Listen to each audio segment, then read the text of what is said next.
Hare Krishna devotees, welcome to day 19 of our Bhakti Vaibhava seminar on Srimad Bhagavatam, Canto 4.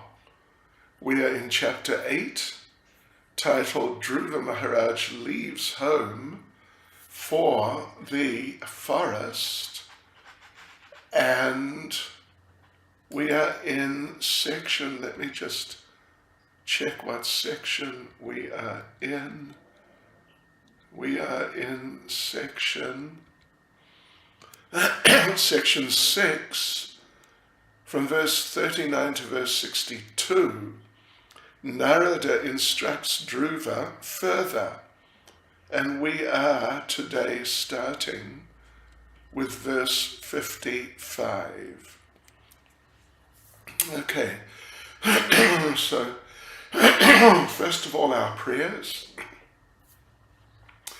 Nama Om Vishnu Padaya Krishna Prestaya Bhutale Shrimati Bhakti Vedanta Swaminiti Namane Namaste Saraswati Deve Gauravani Pracharane Nirvishesha Shunyavadi Pastyata Deshatarane Sri Krishna Chaitanya Prabhu Nityananda Shri Advaita Gadadha Shivas Adi Gaura Bhakta Vrinda Hare Krishna Krishna Krishna Hare Hare Hare Rama Rama Rama Hare Hare Vanchakapaturubhyas cha kripa sindhubhya eva cha Patitanam pavanebhyo vaishnavebhyo namo namaha. All right, so Srimad Bhagavatam, Canto 4, Chapter 8. Dhruva Maharaj leaves home for the forest. Verse 55. One should worship the Lord by offering pure water, pure flower garlands, fruits, flowers, and vegetables which are available in the forest, or by collecting newly grown grasses, small buds of flowers, or even the skins of trees, and if possible by offering tulsi leaves, which are very dear to the Supreme Personality of Godhead. Yes, so offering tulsi leaves, if possible. So yes, we have a purport here, and Prabhupada first of all raises the point that tulsi is mentioned here. Tulsi is very dear to the Lord, and the devotees, our devotees in general, we must do whatever we can and just get it done to make tulsi available in all of our temples. Prabhupada makes the point that in the beginning, when he first came to America, he couldn't find tulsi leaves at all, because even there was some number of Indian people, Hindu people, like in New York, for example. Not many, but there were some. But none of them were growing tulsi, and so tulsi was completely unavailable. So then Prabhupada, one of the devotees actually, Govinda Dasi, she somehow, I don't know how, but got tulsi seeds and started growing tulsi in America. And by now, many years later, of course, tulsi is available in the Western world, kind of all over the place.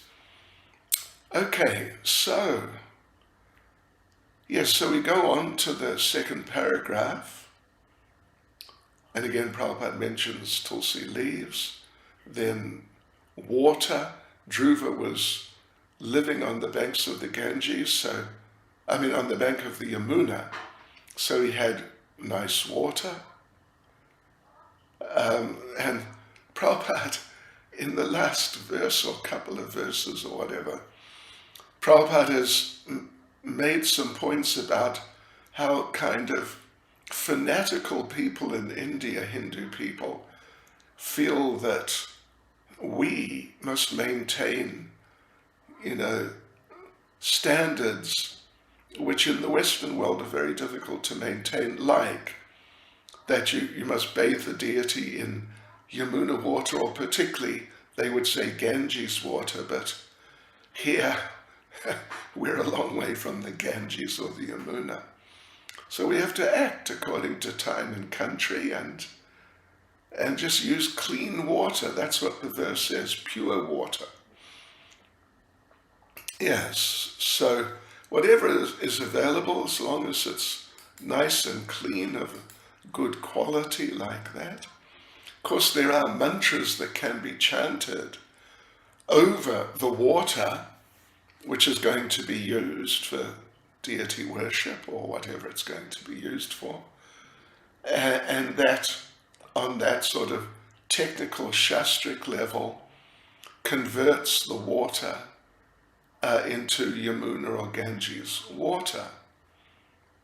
So yeah, as long as it's clean, the water, it doesn't matter where it's from, as long as it's nice and clean and pure. And of course other things, garlands, flowers are available, food, vegetarian foods available. All these things can be acquired and then offered to the deities. Yes.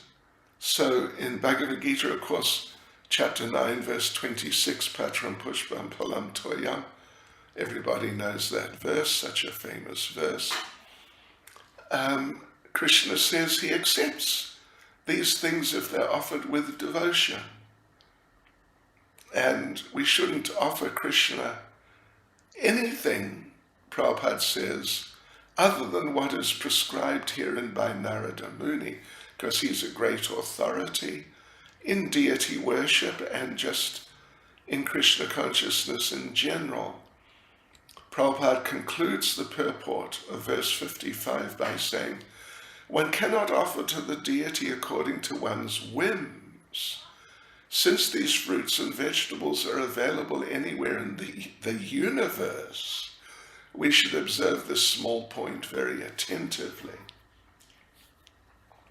Verse 56, it is possible to worship a form of the Lord made of physical elements such as earth, water, pulp, wood, and metal.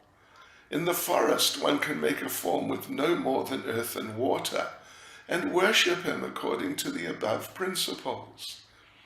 A devotee who has full control over his self should be very sober and peaceful and must be satisfied simply with eating whatever fruits and vegetables are available in the forest. So, Prabhupada makes the point in the beginning of the purport, kind of shortish purport, or moderate size even, that we must worship the actual form of the Lord and not just meditate on the form within the mind. We should actually get nice deities and worship the deities. Unless, of course, it's not possible. I mean, sometimes I've had experience myself. I was worshipping Govardhan Shila, but sometimes I would make these big journeys by air. From one side of the world to the other, literally. And you're just not in a position to worship an actual deity. So then you can do the worship within the mind. But otherwise, generally, we should have nice deities and worship them, because Krishna consciousness is personal. So we should worship the deities while chanting the mantra or mantras given by the spiritual master. And Prabhupada says, the worship of the form must be present.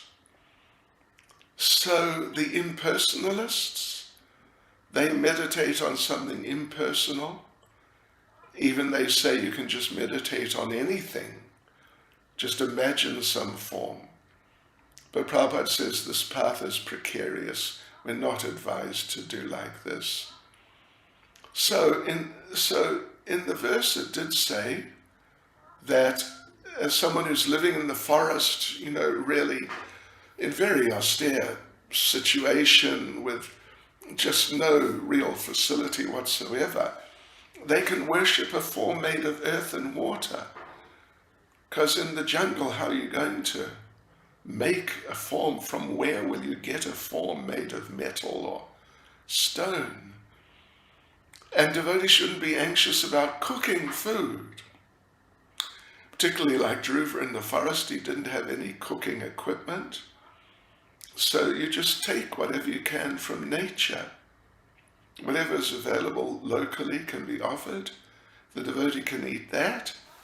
And it's nice because then you don't become attached to eating very palatable food. Of course, we must offer the Lord the best we possibly can. But for ourselves, simple living, high thinking. So, but very important thing Prabhupada mentions is that the devotee should be regulated, mitabuk. This is one of the good qualifications of the devotees, to be regulated. And Prabhupada concludes the purport by saying, he should not hanker to satisfy the tongue with a particular kind of foodstuff. He should be satisfied to eat whatever prasad is available by the grace of the Lord. Verse 57, my dear Dhruva, besides worshipping the deity and chanting the mantra 3 times a day, you should meditate upon the transcendental activities of the personality of Godhead in his different incarnations as exhibited by his supreme will and personal potencies. So again, here's a purport. Prabhupada first of all states that the process of devotional service is made up of 9 practices: hearing, chanting, remembering, Shravanam, Kirtanam, Vishnu, Smaranam, Padasevanam, Achanam, Vandanam, Sakyam, Atmanivedanam, hearing, chanting, etc. So, must meditate on the form, think of his pastimes in his different avatars, different incarnations, expansions. And that will benefit us because it's all transcendental. The Mayavadis think that the incarnations of the Lord are just ordinary like us, ordinary little people like us little people. So, anyway, this is a great mistake, Prabhupada says. So the incarnations of the Lord are not forced to act by material laws. The word swecha indicates he appears out of his own sweet will. Of course, the conditioned soul, that's us, is forced to accept a body according to karma under the direction of the Lord. But when he comes, Sambhavam Yatma Mayaya, he says, he comes, he's not forced, he appears as he likes by his internal potency in his original natural form. So the conditioned souls, we accept particular types of bodies. We are forced to accept, we just get them. There's nothing we can do about them according to our karma under the direction of the Lord. So the conditioned souls accept particular type of bodies such as a hog by work and the authority of material nature. But when the Lord comes in the boar incarnation, Varaha, he's not the same kind of hog. His appearance, disappearance, his activities, it's all inconceivable to people on the material platform.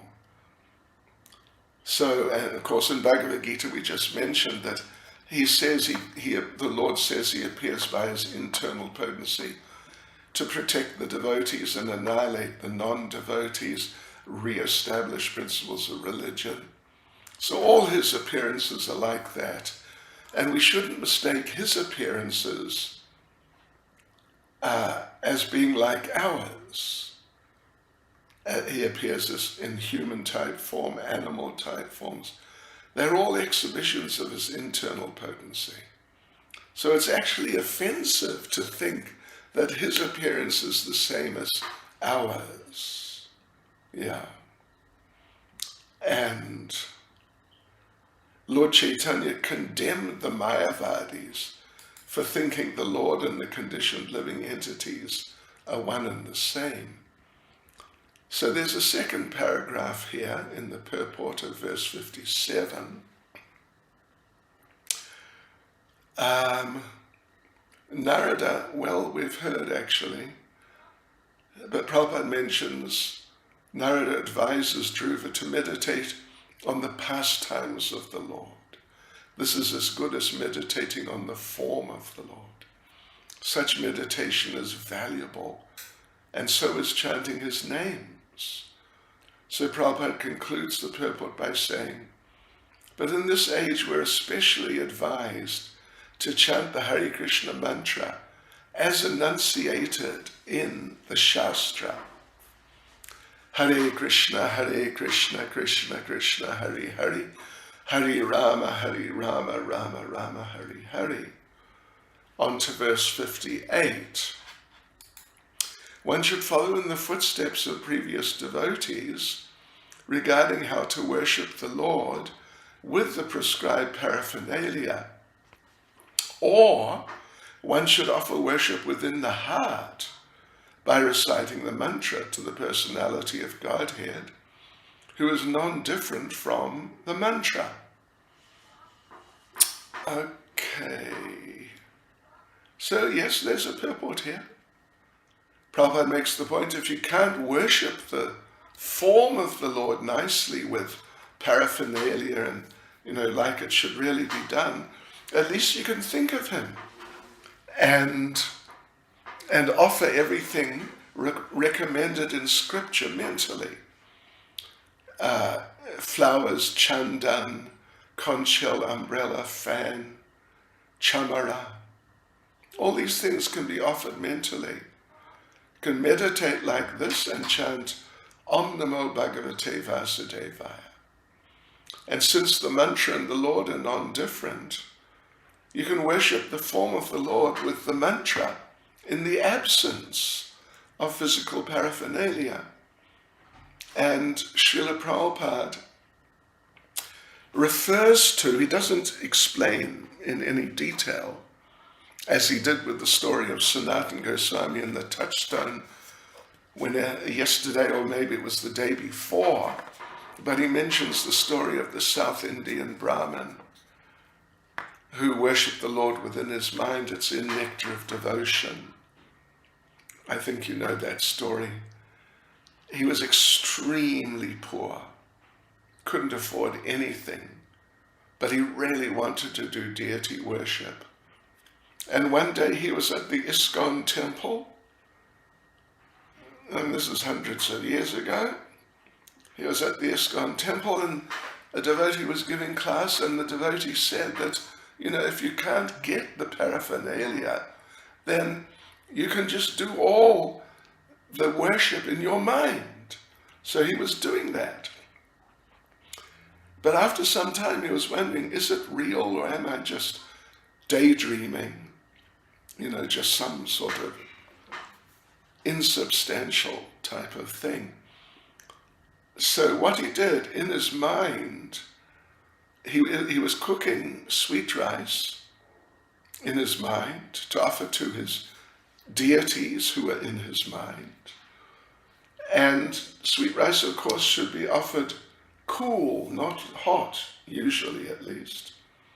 So he cooked some sweet rice, but he wasn't sure if it was cool enough yet, or if it was still hot. So with a finger, he touched, in his mind, he touched the sweet rice, and it was still hot. So his finger got a little burnt, he got a bit of a shock, even though it's all within his mind. And the Lord was watching from Vaikuntha, and when he saw, that devotee, in his mind his finger got burnt, then he looked at his actual finger, and his actual finger was actually burnt. The Lord was watching all this, and when the devotee saw that his actual finger was actually burnt from what was going on in his mind, the Lord laughed and told his associates, just go down and get this devotee and bring him here. So he went back to Vaikuntha in the same body, back home, back to Godhead. Prabhupada concludes the purport by saying, if paraphernalia is not present physically, one can think of the items and offer them to the deity by chanting the mantra. Such are the liberal and potent facilities in the process of devotional service. Verses 59 to 60. Anyone who thus engages in the devotional service of the Lord seriously and sincerely, with his mind, words, and body, and who is fixed in the activities of the prescribed devotional methods, is blessed by the Lord according to his desire. Means the devotee's desire.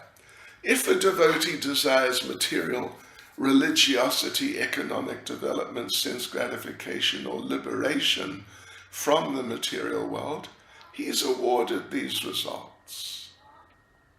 So Srila Prabhupada says in the purport to these two verses, devotional service is so potent that you can receive whatever you like as a benediction from the Lord. Prabhupada says, the conditioned souls are very much attached to the material world, and thus by performing religious rites, they want the material benefits known as dharma and artha. Verse 61.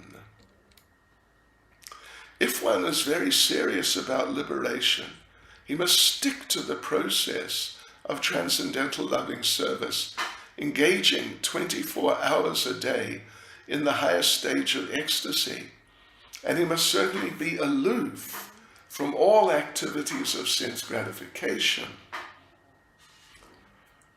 Yes, so there's a purport here. Prabhupada makes the point, first of all, that there are different stages of perfection according to a person's objectives. Of course, generally the people are karmis, they're after sense gratification.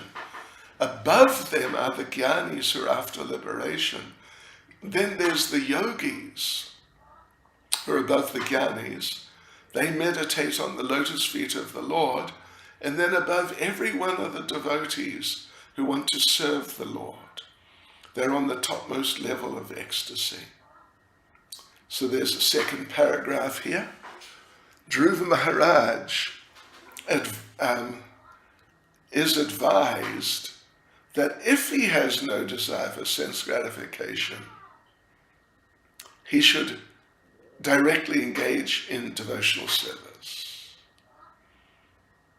So the point is made that the path, the process of apavarga, or liberation, begins from the stage called moksha. Yes, moksha means liberation, yes. So in this verse, the word vimuktaye, for liberation, is especially mentioned. And the idea is that if you want to be happy in this material world, you can aspire to go to higher planets. But real moksha or liberation is performed without any such desire. On those higher material planets, you can do great sense gratification. So really what is required is, Prabhupada quotes Bhakti Rasamrita Sindhu and Yabhilashita Shunyam, that pure devotional service has to be without desire for material sense gratification. So, but anyway, for people who still want to enjoy material life, the stage of liberation in Bhakti Yoga is not recommended. For people who want to enjoy material life in different stages or on different planets. Only people who are free from these things, sense gratification, can do Bhakti Yoga properly. Yeah. And activities on the path of apavarga, dharma, artha, and kama, they're for sense gratification. But when you come to the impersonalist moksha, people then want to merge into the existence of the Lord. That's also sense gratification. Because, at least some of them think, if we do that, we will become God. And of course, God is such a big person, he can do what he likes, get what he likes, enjoy what he likes. So really that idea of moksha is for sense gratification. But when you go beyond that moksha, that impersonal liberation stage, you become an associate of the Lord for rendering devotional service. And this is called vimukti. V means special, special mukti, special liberation. And Prabhupada concludes the purport by saying, for this special vimukti, liberation, Narada Muni recommends that one directly engage himself in devotional service. Okay, so on we go to verse 62. When Dhruva Maharaj, the son of the king, was thus advised by the great sage Narada, he circumambulated Narada, his spiritual master, and offered him respectful obeisances. Then he started for Madhuvan, which is always imprinted with the lotus footprints of Lord Krishna, and which is therefore especially auspicious. So that's the end of that big section. Now we move on, section 7, verse 63 to verse 70. It's a big chapter, isn't it? It goes up to 82 or something. So this is now 63 to 70. Narada advises King Uttanapad.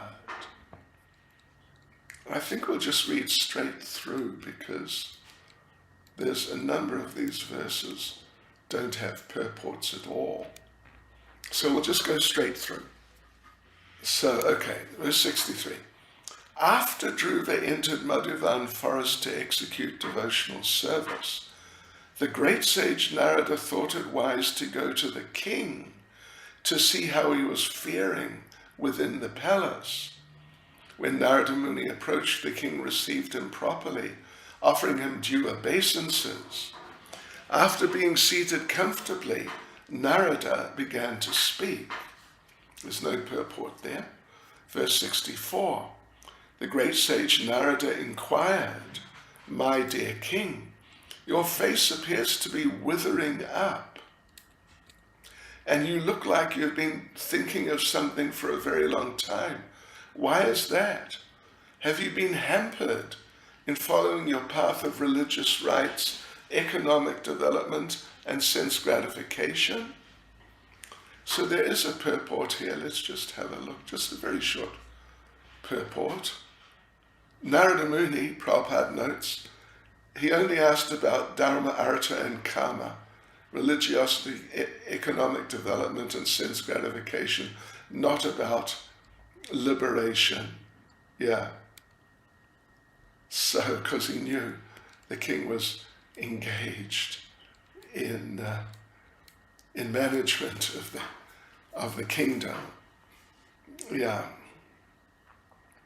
So, those who are engaged in those activities, dharma, artha, kama, religiosity, economic development, sense gratification, they're not interested in liberation. So Narada didn't ask about those things. Prabhupada concludes the purport by saying, liberation is meant for persons who have lost all interest in religious, ritualistic ceremonies, economic development, and sense gratification. Verse 65, the king replied, O best of the Brahmins, I'm very much addicted to my wife, and I'm so fallen that I have abandoned all merciful behavior, even to my son, who's only 5 years old. I have banished him and his mother, even though he's a great soul and a great devotee. So there's another little purport here. Just, moderate, short though. So Prabhupada says in this verse, there are some specific words which should be understood very carefully. The king said that because he was addicted to his wife, he had lost his mercy. That's very important. Prabhupada says that's the result of becoming too affectionate towards women. You lose your mercy, and you may lose more than just your mercy, but it's one of the first things that you lose. So now the king's repenting.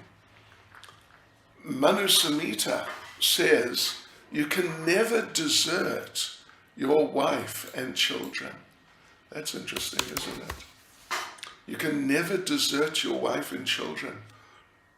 If they are disobedient and do not follow the principles of home life, they can sometimes be given up, but this is not applicable in this case. Dhruva Maharaj was very mannerly and obedient, a good devotee.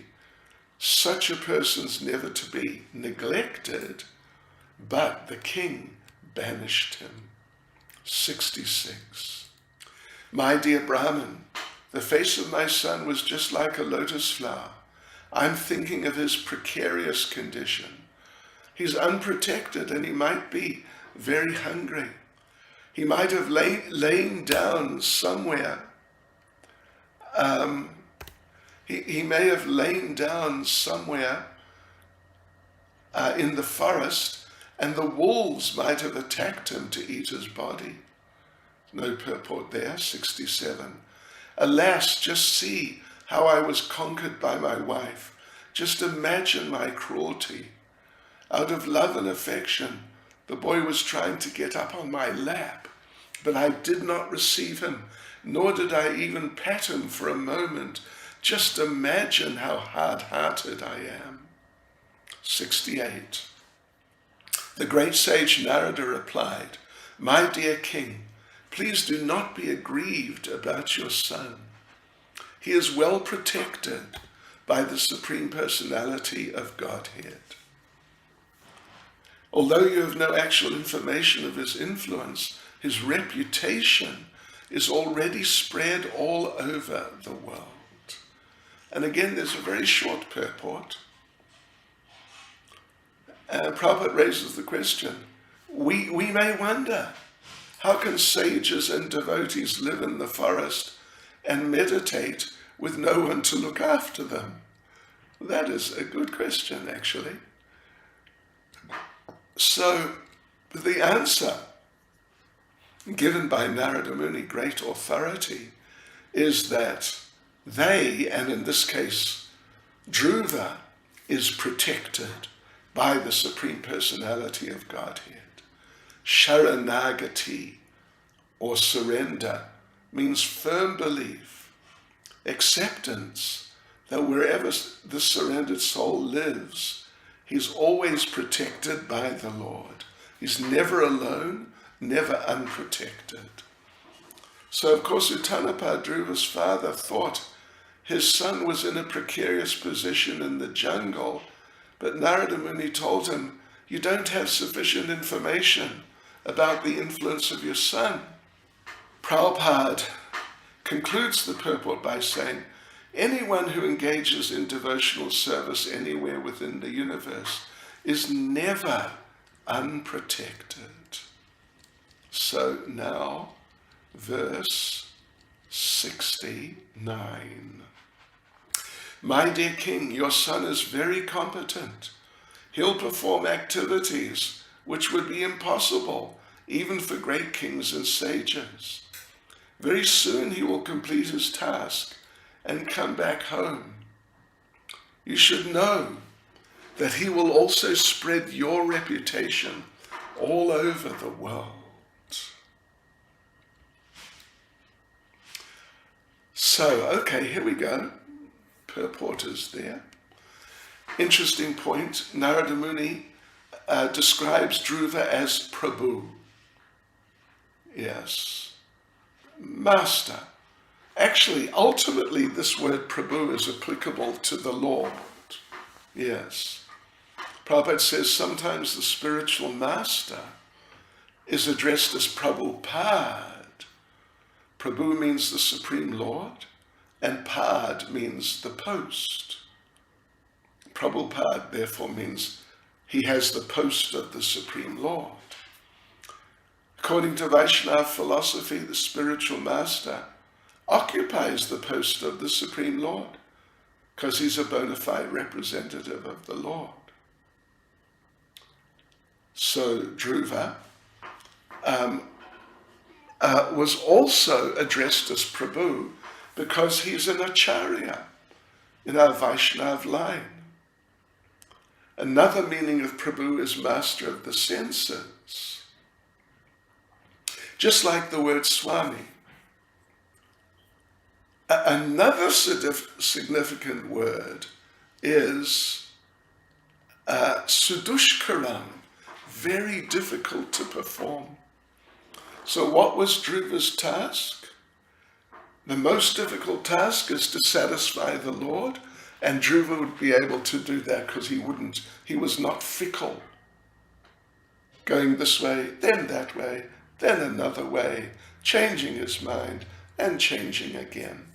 He was not fickle. He was determined to execute his service and then come back to the palace, to his family. Prabhupada concludes the purport by saying, every devotee therefore should be determined that in this life he'll be able to satisfy the Supreme Personality of Godhead, and by that process go back home, back to Godhead.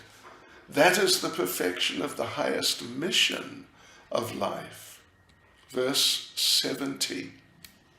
The great Maitreya continued, the king Uttanapad, after being advised by Narada Muni, practically gave up all duties in relation with his kingdom, which was very vast and wide, opulent like the goddess of fortune, and he simply began to think of his son, Dhruva. All right, devotees, let's move on to section 8, which is titled, Dhruva Practices Extreme Austerities. And we're going to go through the translations and the purports. So verse 71, elsewhere, Dhruva Maharaj, having arrived at Madhuvan, took his bath in the river Yamuna and observed fasting in the night with great care and attention. After that, as advised by the great sage Narada, he engaged himself in worshipping the Supreme Personality of Godhead. So Prabhupada says this verse is significant because it shows that Dhruva acted exactly according to the advice of his spiritual master, Narada Muni. Prabhupada mentions that Srila Vishwanath Chakravarti Thakur advises that if we want to be successful in our attempt to go back to Godhead, we must very seriously act according to the instructions of the spiritual master. And that is the way of perfection. You actually don't need to worry about becoming perfect. If we just follow the instructions of the spiritual master, we are sure to attain perfection. So our only concern should be how to execute the order of the spiritual master. Srila Prabhupada concludes the purport by saying, a spiritual master is expert in giving special instructions to each of his disciples. And if the disciple executes the order of the spiritual master, that is the way of his perfection. Yes, so we should take the orders coming from the spiritual master very seriously. Prabhupada did, and he talked about that. In our cases, we should do the same thing. We really should. Yeah, and then we can advance towards perfection. 72. For the first month, Dhruva Maharaj ate only fruits and berries on every third day, only to keep his body and soul together. And in this way he progressed in his worship of the Supreme Personality of Godhead. So kapita or kayeta is a type of berry or something along those lines. Prabhupada says generally eaten by monkeys. Generally not eaten by humans. Of course, the body needs food, but we shouldn't eat for sense gratification, just to keep the body fit. And Dhruva Maharaj is one of our acharyas, real acharyas. And by undergoing austerities and penances, he's showing us how to execute devotional service. And we can see he's extremely severe, rigorous austerities and penances. But by the mercy of Lord Chaitanya, it's now easier. And if we don't follow Lord Chaitanya, how can we expect to discharge our duties in devotional service? For us, it's not possible to live as austerely as Dhruva Maharaj, some fruits and berries every 3 days. In ISKCON, we simply ask to observe the regulative principles, chant 16 rounds, and to take only prasadam. Right. So the Lord, of course, should be given as nice food as possible. But we should not try to satisfy our tongues. As far as possible, we should accept simple foodstuffs to keep body and soul together. Second paragraph. It's our duty, Prabhupada says, to remember that compared to Dhruva Maharaj, we are simply insignificant. We can't do what he did for self-realization because we are incompetent. By Lord Chaitanya's mercy, we've been given concessions, so we must not neglect our prescribed duties. We have to follow in the footsteps of Dhruva Maharaj. He was very determined. Prabhupada concludes the purport by saying, we should also be determined to finish our duties in executing devotional service in this life. We should not wait for another life to finish our job. So now we've got a few verses with no purports. 73. In the second month, Dhruva Maharaj ate only every 6 days, and for his eatables he took dry grass and leaves. Thus he continued his worship. In the third month, he drank water only every 9 days. Phew, Krishna. Thus he remained completely in trance and worshipped the Supreme Personality of Godhead, who's adored by selected verses. 75. In the fourth month, Dhruva Maharaj became a complete master of the breathing exercise, and thus he inhaled air only every 12th day. In this way, he became completely fixed in his position and worshipped the Supreme Personality of Godhead. Then 76, by the 5th month, Maharaj Dhruva, the son of the king, had controlled his breathing so perfectly that he was able to stand on only one leg, just as a column stands without motion, and concentrate his mind fully on the Parabrahma. 77. He completely controlled his senses and their objects, and in this way he fixed his mind, without diversion to anything else, upon the form of the Supreme Personality of Godhead. So there's very short purport here. Prabhupada says this verse clearly explains the principles of meditation. We have to focus the mind on something impersonal. We cannot meditate. We have to fix our minds on the Lord without diversion. We can't meditate or concentrate on anything impersonal. It's just a waste of time. Bhagavad Gita explains it to be unnecessarily troublesome. Verse 78. When Dhruva Maharaj thus captured the Supreme Personality of Godhead, who's the refuge of the total material creation and who is the master of all living entities, the 3 worlds began to tremble. Amazing, isn't it? Okay, let's just go through the purport. There's a pretty substantial purport. So here the word Brahma is significant. It refers to one who's not only the greatest, but has potencies to expand unlimitedly. So how did Dhruva capture Brahman within his heart? How did he manage that? Jiva Goswami explains very nicely. He says, Lord is the origin of Brahman. The Lord comprises everything material and spiritual, so can't be anything greater than him. In Bhagavad Gita, the Lord says, I am the resting place of Brahman. So of course many, especially Mayavadis, consider Brahman to be the biggest, the all-expanding substance.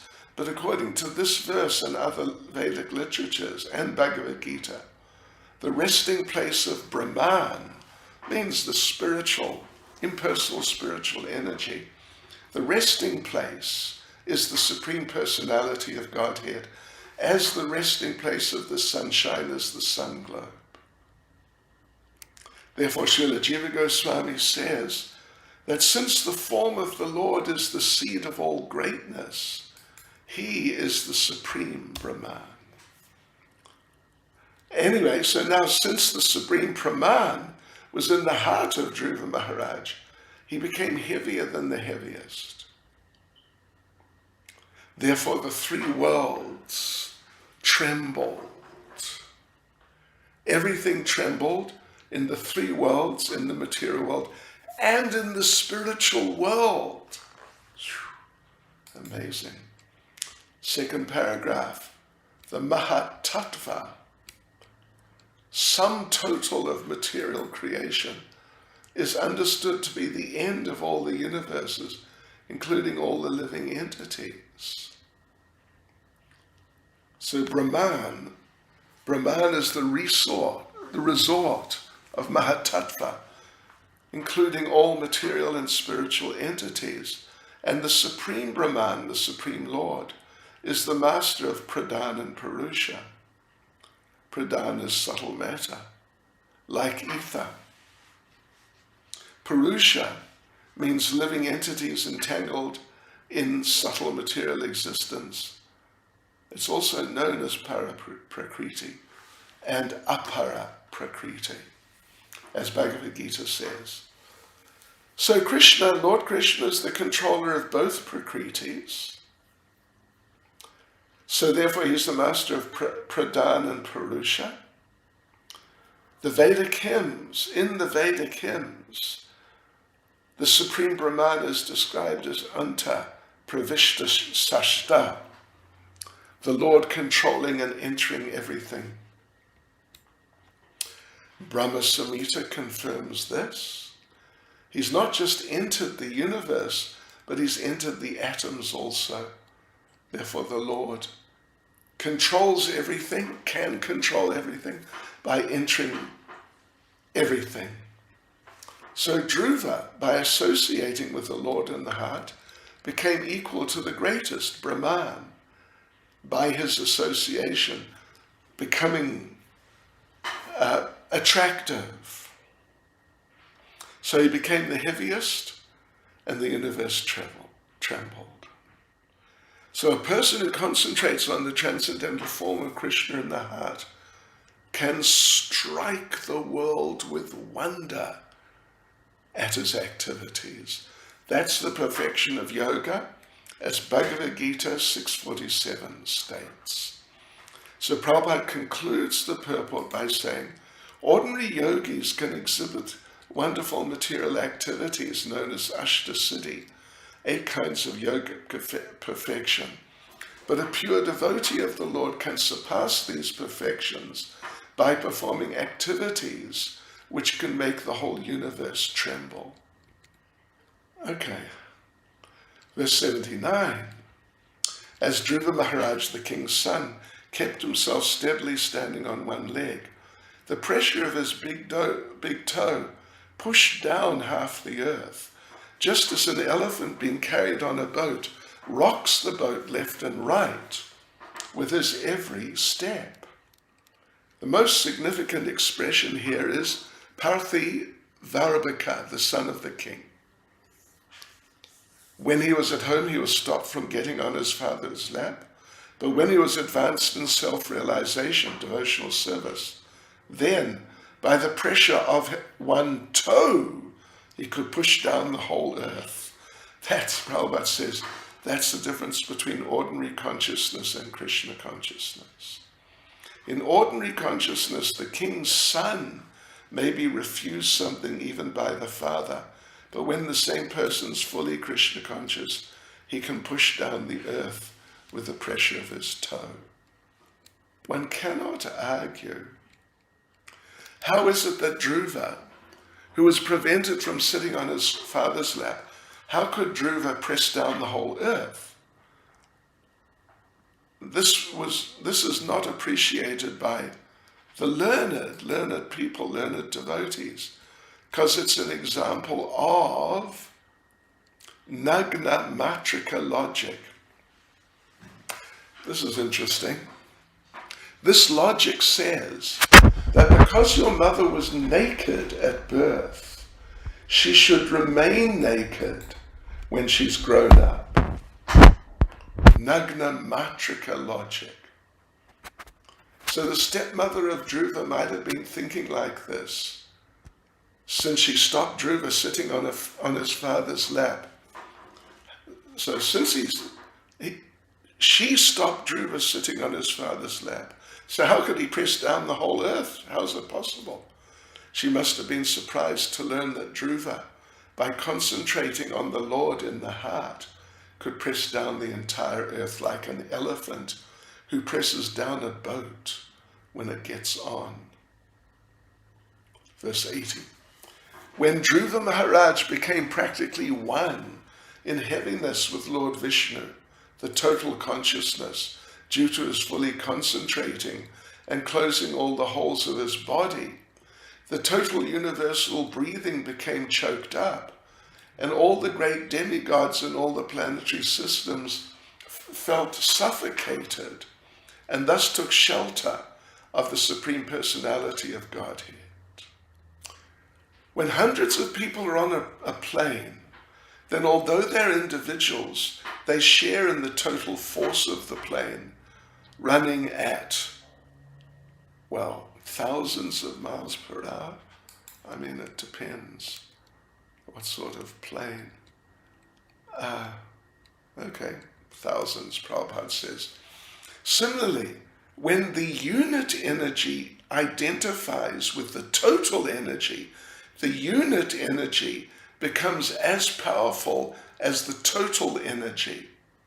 I hope you got that.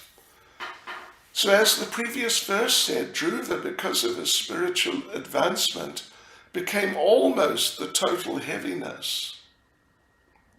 So he was able to press down the earth. And also by spiritual power, his unit body became the total body of the universe. So therefore, when he closed the holes of his body to concentrate his mind on the Lord, all the units in the universe, all living entities, demigods, etc., felt they were suffocating. So they took shelter of the Lord because they didn't know what was going on.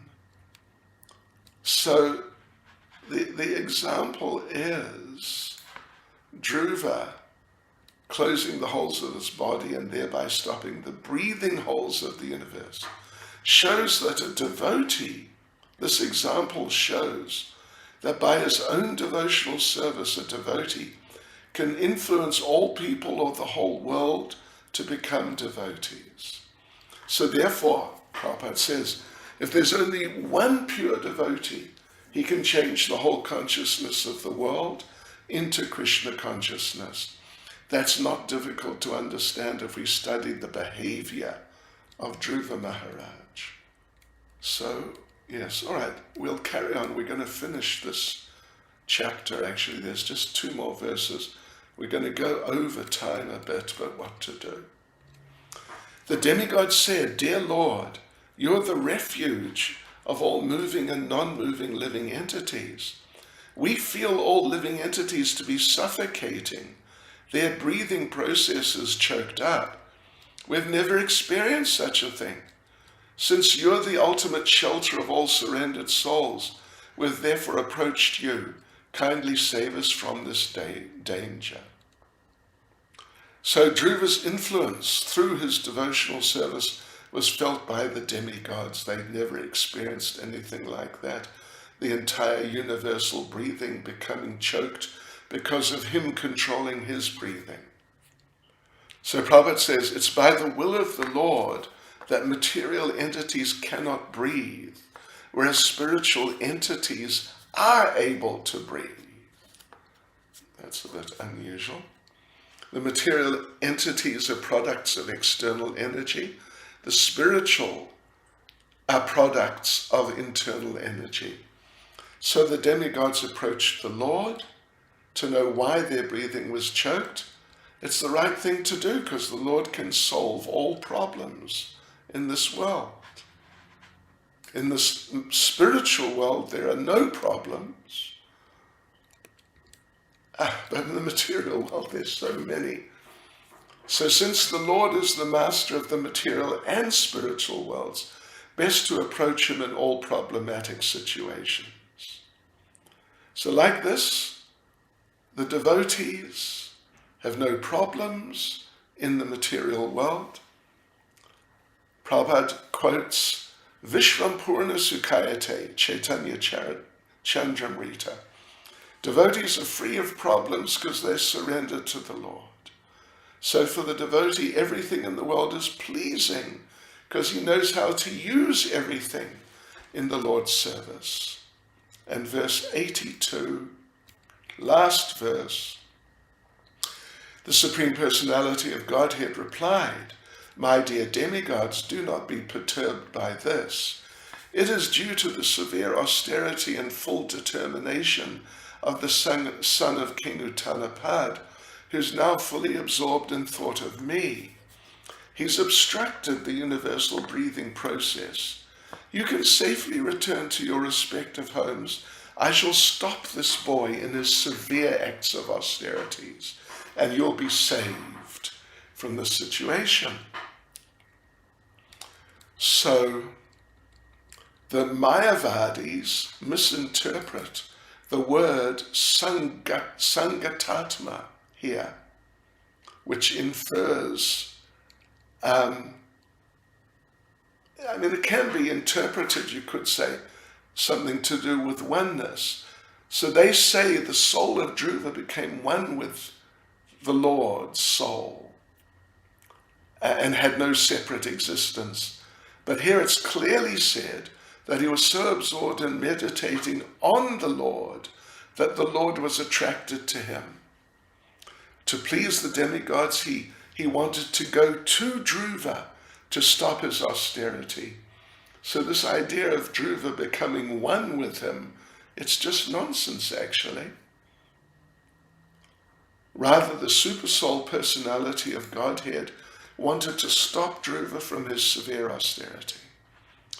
So then there's a second paragraph. By pleasing the Lord, one pleases everyone. Just as by watering the root of the tree, one satisfies all the parts of the tree. If one can attract the Lord, one naturally attracts the universe, because Krishna is the supreme cause of the universe. All the demigods were afraid of suffocating, but the Lord assured them, Dhruva is a great devotee, he's not going to annihilate everything. Prabhupada concludes the purport by saying, a devotee is never envious of other living entities. So there we go, devotees. Hare Krishna. Srila Prabhupada ki jai.